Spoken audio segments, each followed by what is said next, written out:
1h moins 5, la dernière partie de la grande table, Raphaël Bourgois.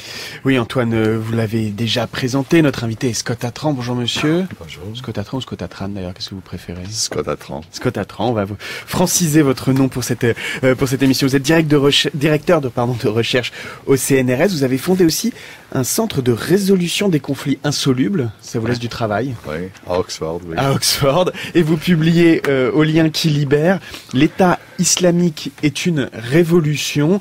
On va parler évidemment de cet ouvrage qui propose de prendre au sérieux en quelque sorte le projet politique de l'État islamique, de Daesh, du groupe État islamique. Peut-être que il y a quelque chose à dire encore de la façon dont on dénomine évidemment Daesh, ce projet, et ça on va en discuter avec vous. Et on va discuter aussi avec Hocham Daoud. Bonjour monsieur. Bonjour. Vous êtes également anthropologue, ingénieur de recherche au CNRS. Vous êtes l'ancien responsable de l'antenne de l'Institut français du Proche-Orient en Irak, membre de l'Observatoire des radicalisations à la Fondation des Maisons des Sciences de l'Homme et enfin spécialiste des textes de propagande de Daesh. D'ailleurs, vous étiez venu nous parler de Enseigner la barbarie, c'est ça, qui est ce texte un peu fondateur ou en tout cas de projet politique, manifeste politique de Daesh. Vous êtes donc deux anthropologues avec des terrains assez proches et c'est important la question du terrain et elle est omniprésente dans votre ouvrage Scott Atran. Mais d'abord, je voulais vous poser une question.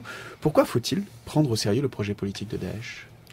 Parce que c'est le mouvement contre-culturel le plus puissant au monde, et peut-être le plus puissant depuis la Deuxième Guerre mondiale, qui attire des gens de presque 100 pays, des volontaires, et qui domine le discours dans le monde musulman aussi que dans le monde occidental.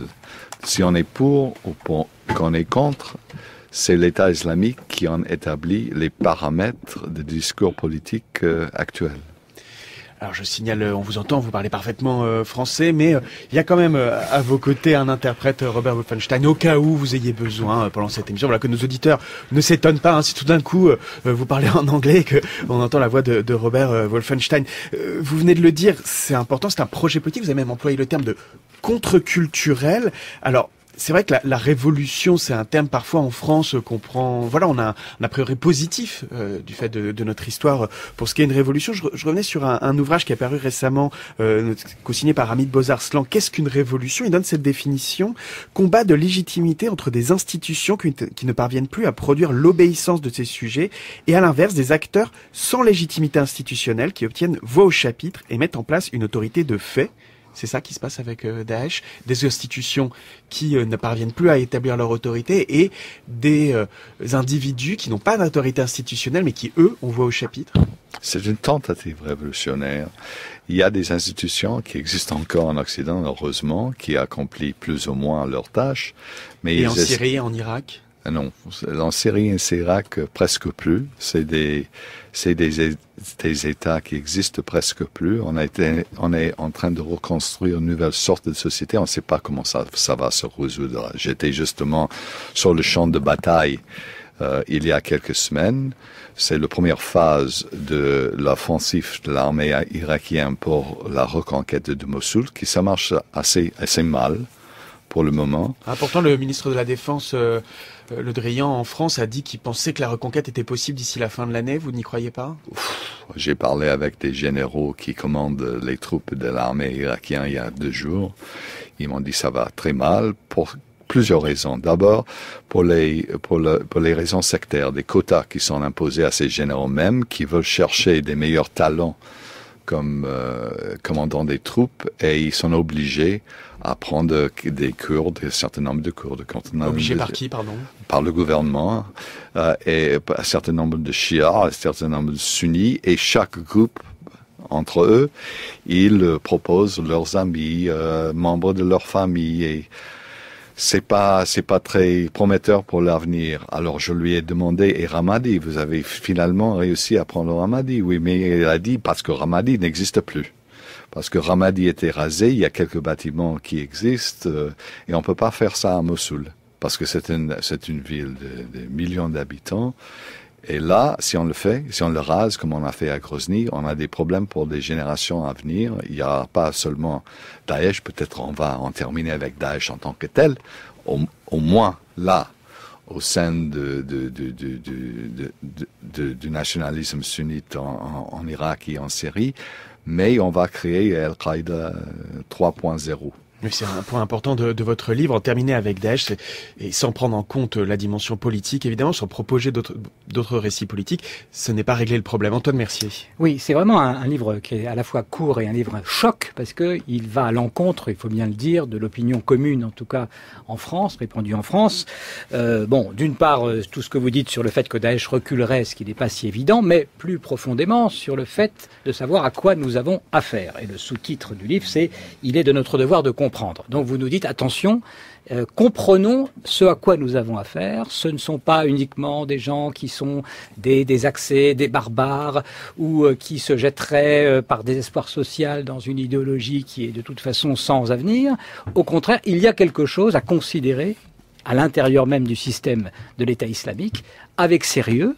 Et ce quelque chose, je dirais pas que vous le valorisez, mais enfin malgré tout, du fait que vous preniez le contre-pied de l'opinion générale, vous en faites quand même quelque chose de substantiel et qui a une structure, qui a une force interne. Est-ce que vous pouvez nous dire quelle est précisément la force interne de l'État islamique? Scott Atran. Oui, mais il faut sortir un peu de la particularité de la scène française.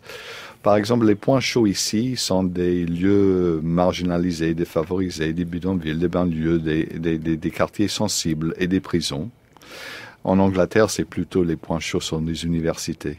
En Afrique du Nord, c'est autre chose. J'ai reçu un coup de téléphone du directeur de l'école médicale à Khartoum me disant que 17 de ses étudiants, les meilleurs étudiants, tous de classe aisée, sont allés se joindre à l'État islamique.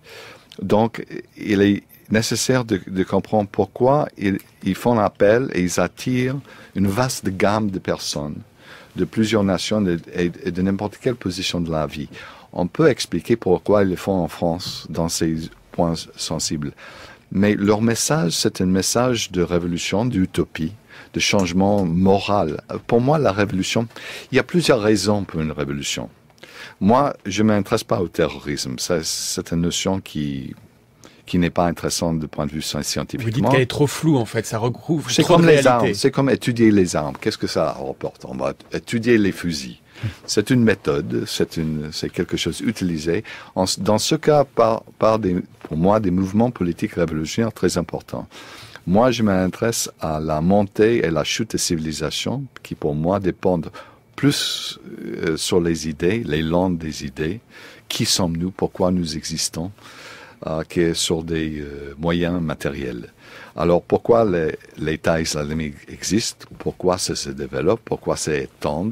Pourquoi ça domine le discours politique dans le monde? C'est parce qu'il a un élan, des idées, de spiritualité, qui on trouve d'ailleurs sur le fond. Je fais des expériences sur le fond avec des soldats de Peshmerga, de PKK, des armées irakiennes, de Nusra, de Nusra al-Qaïda, d'État islamique, et on voit la force de cette spiritualité très importante. Et on vient de faire des expériences ici en Europe, où on montre plus qu'on croit dans la force spirituelle de ces gens, plus ça paralyse la capacité de se sacrifier pour ses propres valeurs ici.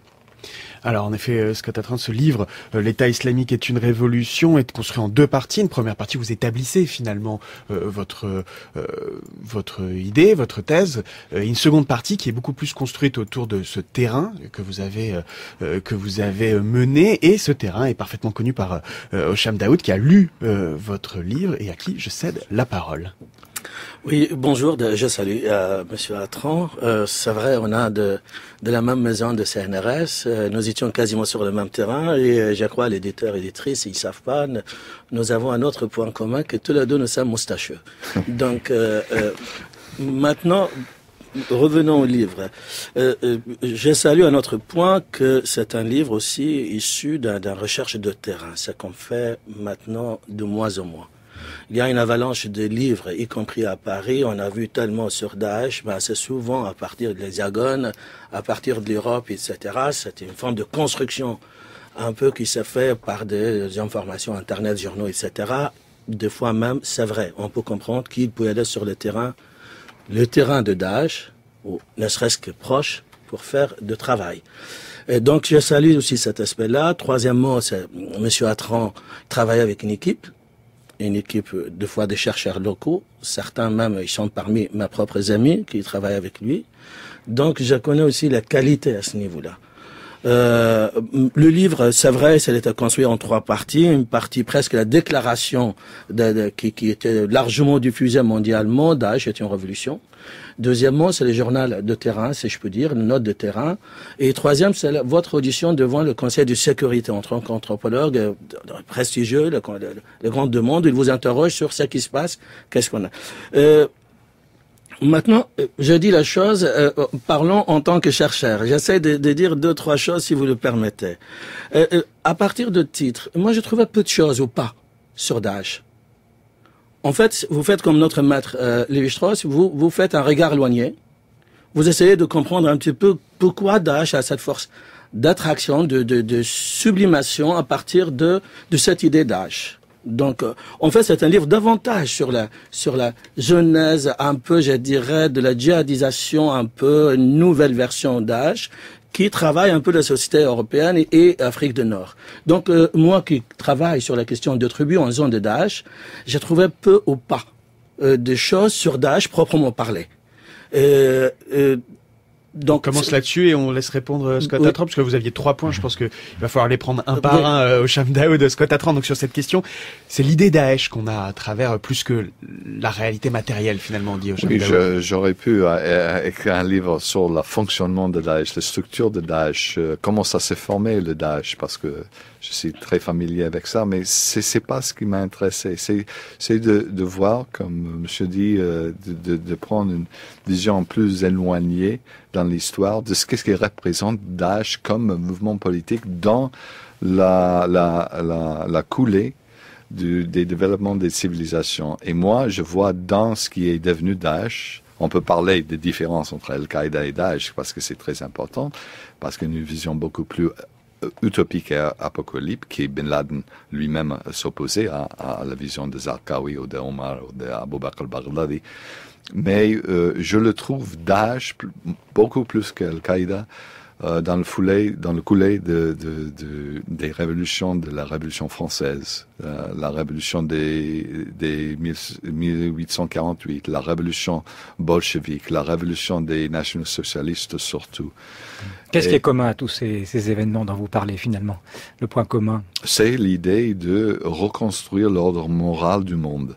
On accuse souvent Daesh du nihilisme, par exemple. C'est une épithète dont on les a affublés afin d'ignorer la gravité morale et le programme politique profond qui représente Daesh. Oui, Olivier Roy, notamment en France, utilise volontiers. Mais Daesh aussi accuse l'Occident d'être un nihiliste au sens propre, c'est-à-dire asexué, sans normes, sans morale, sans vrai principe métaphysique. Il n'y a plus de vérité là-dedans, c'est ça que vous dites? C'est un chassé-croisé qui en dit long de l'aveuglement de deux côtés sur ces programmes et sur le sens politique, leur sens existentiel.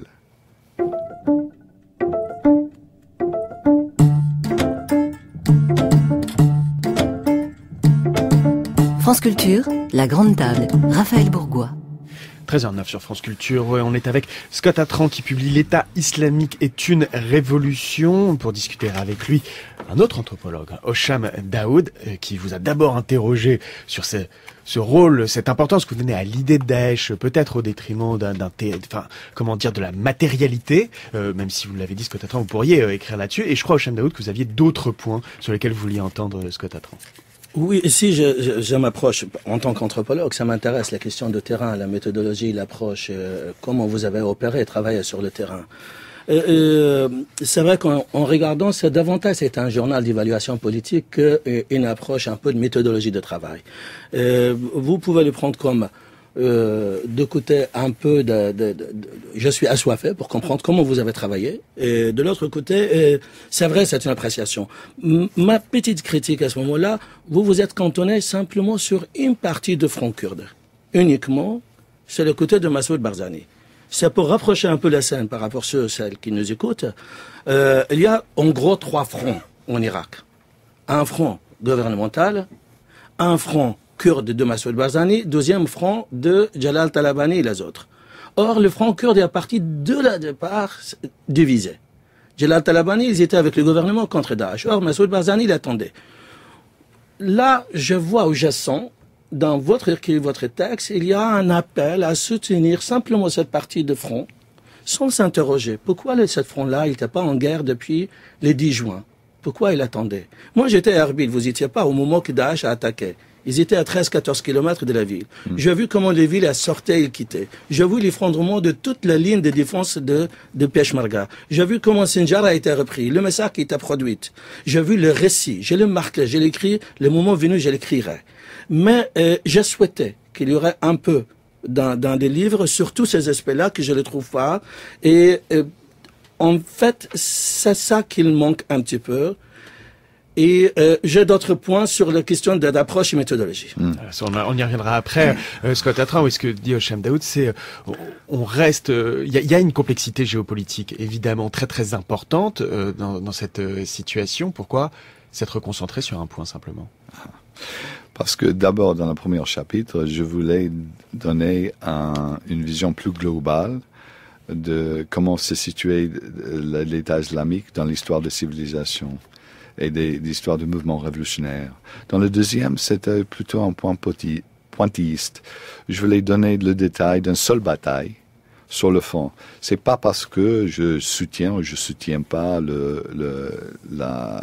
gouvernement régional kurde et surtout pas la famille Barzani ou Talabani d'un côté ou des autres partis, les autres partis du front d'Irak ou de Syrie.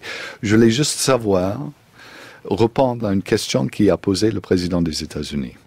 Dans un discours en septembre, dans une interview, en fait, à CBS, en septembre 2014, le président Obama a repris l'analyse de son directeur d'intelligence, qui était James Clapper, en disant le problème principal que nous avons affronté avec l'État islamique, c'est qu'on a surestimé la capacité de l'armée irakienne de en finir avec, et on a sous-estimé la capacité les forces de Daesh.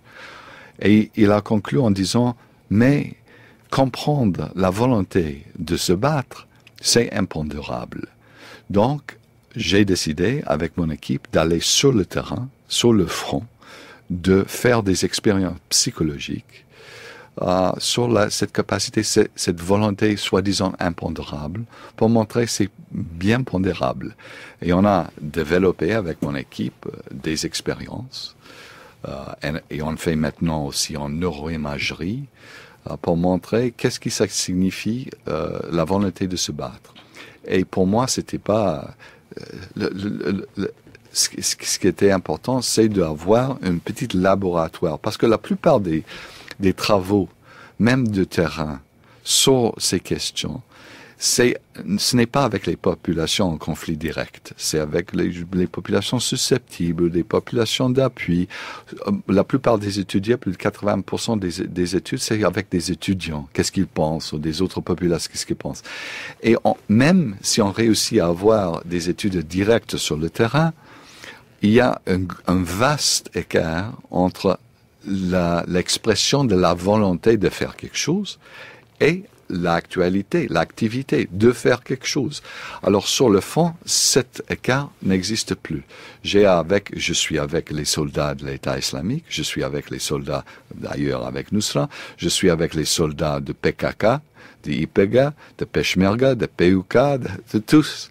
Et puis on utilise les mêmes expériences, les mêmes matériels et méthodes pour voir de tous ces groupes de combattants qui sont aptes à se sacrifier jusqu'à la vie, jusqu'à la torture, jusqu'à le sacrifice de la famille. Et en sachant ça, on peut savoir à quel point ils sont forts ou pas, et qu'est-ce qu'il faut, qu'est-ce qui est nécessaire pour les battre ou pas. C'est quoi le palmarès, juste, puisque vous nous donnez tous ces combattants sur le terrain par rapport aux critères que vous avez utilisés? Bon, il faut dire, il y a 2 prédicteurs principaux de la volonté de se sacrifier. La première, c'est la fusion avec le groupe. On a des méthodes très simples, on le fait sur l'iPad ou sur l'iPhone et aussi sur papier. On a 2 cercles, le moi et le groupe. Et ils ne le touchent pas. Puis les 2 cercles touchent. Puis ils s'embriquent. Puis ils s'embriquent plus. Et puis le moi est totalement dans le groupe. Ceux qui choisissent le dernier, le moi dans le groupe, agissent de façon complètement différente que tous les autres. Mais dans le gang, on a cette même chose. Il a une seule identité, une seule référence. Et ils sont prêts à se sacrifier pour chaque individu dans ce groupe. La deuxième expérience, c'est sur les valeurs sacrées.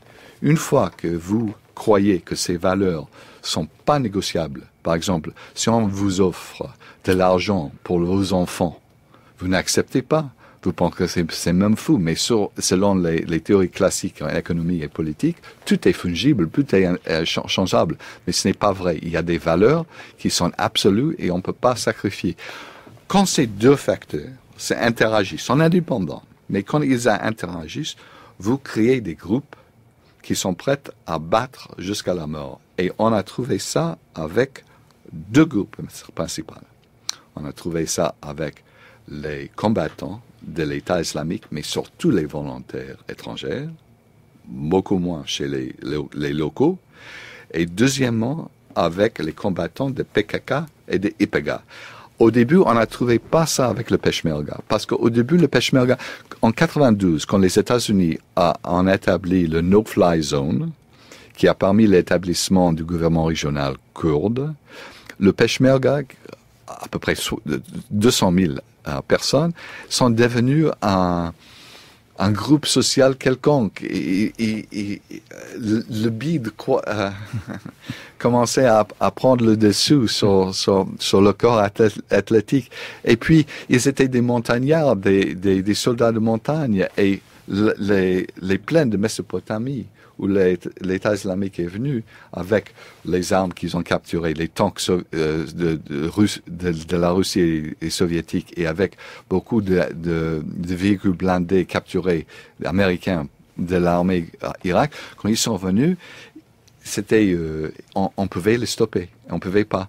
Et là, Barzani appelait Obama, qui était dans un restaurant, c'était au début de août 2014, et il a dit à General Dempsey et à Lloyd que vous avez 80 minutes avant que l'Irak tombe, avant que le Kurdistan, peut-être tout l'Irak tombe. Et c'est en voyant les avions américains qui ont stabilisé le périmètre et qui ont stoppé l'expansion en Irak au moins au nord d'Irak, de l'État islamique, que les Peshmerga se sont ressaisis. Ils sont presque au niveau maintenant. Moi, j'étais avec des gens qui sont pas partis depuis 14 mois. Il y a des gens sans jambes, des mitrailleurs. Il y a des gens de plus de 70 ans qui sont sur le front, qui luttent quotidiennement. Et c'est très impressionnant, ce changement. Hocham Daoud, cette méthode d'analyse décrite par Scott Atran qui permet de voir quelles sont les motivations à aller se battre et surtout quels sont les combattants qui sont le plus prêts à faire le sacrifice de leur vie. C'est une méthode proprement anthropologique. Ça rappelle d'autres travaux qui ont pu être faits, notamment sur les Einsatzgruppen au cours de la Seconde Guerre mondiale. C'est-à-dire la fusion entre l'individu et le groupe. Oui, c'est tout à fait là.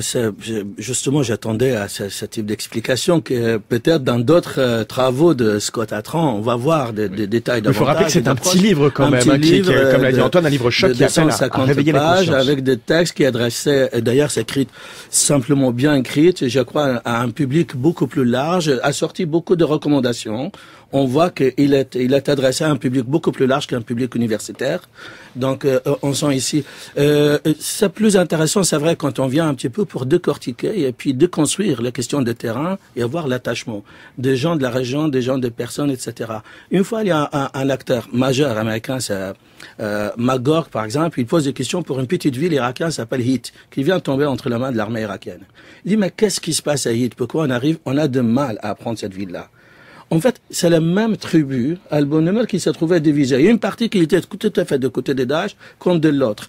On avait une forme de guerre presque positionnelle entre deux maisons dans l'intérieur d'une même famille, ce que Daesh a réussi. Ce qui fait, c'est très intéressant de voir la degré de fusion entre les combattants étrangers qui évoque ici Scott et avec l'appartenance au combat des Irakiens et des Syriens est beaucoup plus facile de négocier avec les Syriens et les Irakiens pour trouver une porte de sortie, peut-être un compromis politique après Daesh, qu'avec les combattants étrangers. Oui. D'où le livre de questions de rupture. L'emblème de Daesh, le livre de Scott Atran, est davantage en rapport avec le combattant qui se trouve à l'extérieur qu'à l'intérieur. Dans le milieu des décideurs, aujourd'hui, on pose la question, nous sommes presque dans l'après-Daesh. Il faut préparer des plans, qu'est-ce qu'on fait? C'est ça qu'on discute maintenant. Donc, dans l'après-Daesh, il y a d'expériences au niveau international qui s'est passé. Il y a en Amérique centrale, Amérique latine, en Afrique. Avec un tel réseau phénoménal de Daesh avec 30-40 000 combattants, qu'est-ce que ça va donner une fois cette défaite Moussul et Raqqa? Raqqa, il se trouve au bout de canaux de Kurdes. Et les combattants irakiens avec de Kurdes, etc., il se trouve à quelques kilomètres de Moussul. Mais qu'est-ce qu'on fait après? Après, peut-être le scénario le plus plausible, on va avoir une multitude de réseaux criminels, mafieux et puis des gens manipulables qui vont se disperser dans la nature. Avec un État aussi faible que l'État irakien, nous aurons de mal à maîtriser cette forme de multitude. Voilà le type de problème. Je crois l'après-Daesh qui pose un énorme problème et non pas la prise de Moussul et Raqqa. Ce que tu as transcrit, ce que dit Hochem Daoud, donc on pense d'ores et déjà à l'après-Daesh. Ce livre se veut aussi comme un livre qui produit des analyses pour le politique. Voilà, c'est une utilité politique de vos analyses, Scott Atran. On en est déjà là? Penser l'après-Daesh? Bien sûr.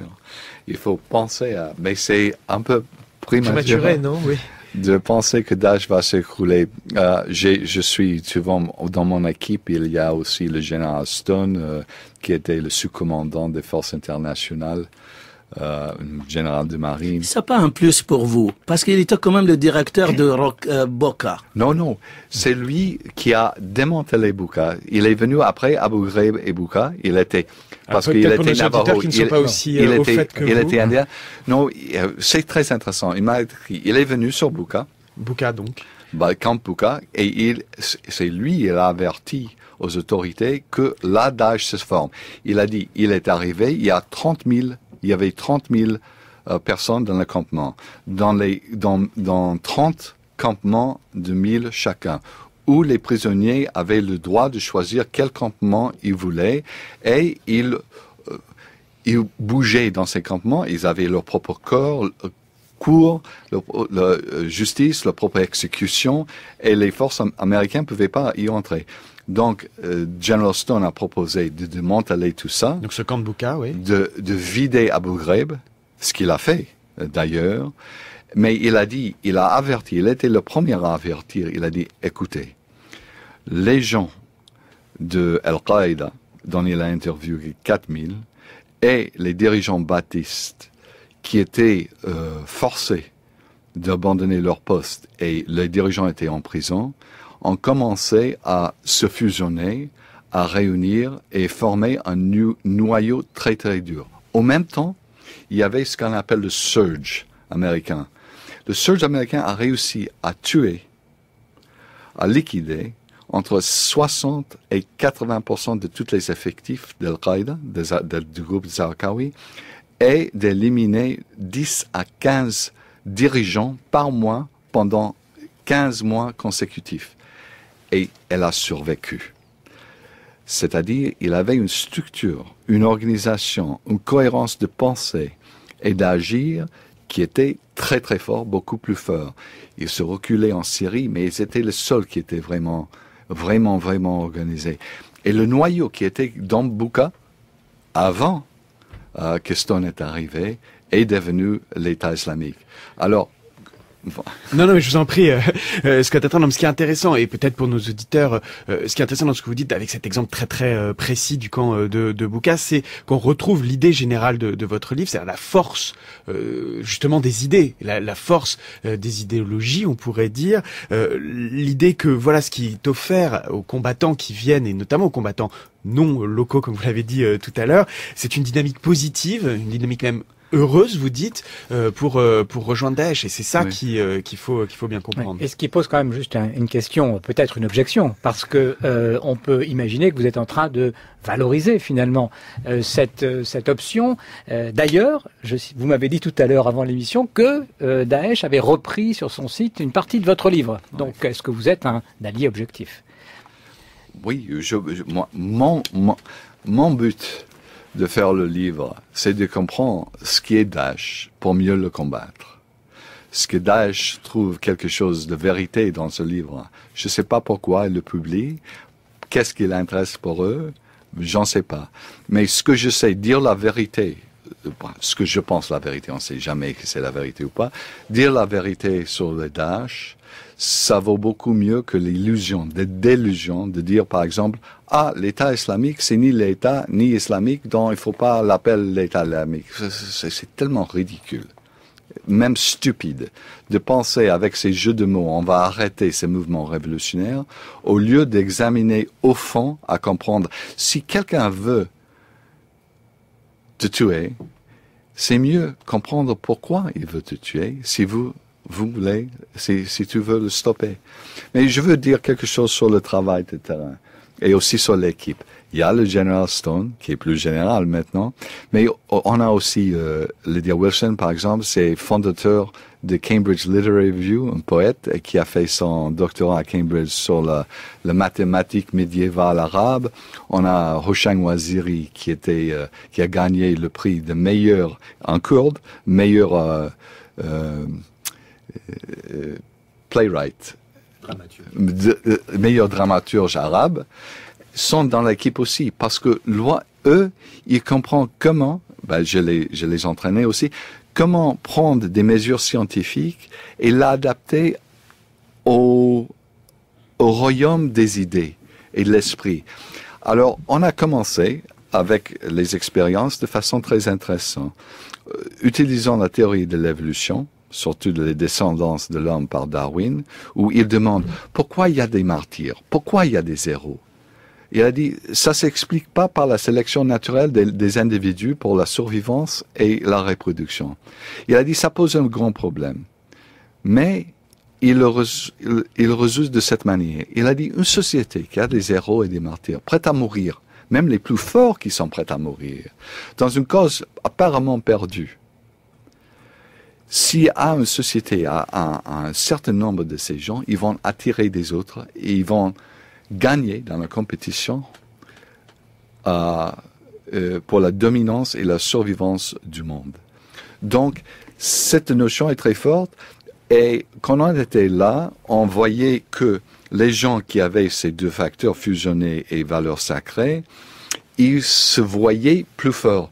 Mais le PKK et l'État islamique nous a dit non. C'est pas juste cette force matérielle qui est importante. C'est la force spirituelle, pas le manawi. Et comment on capte cette force spirituelle?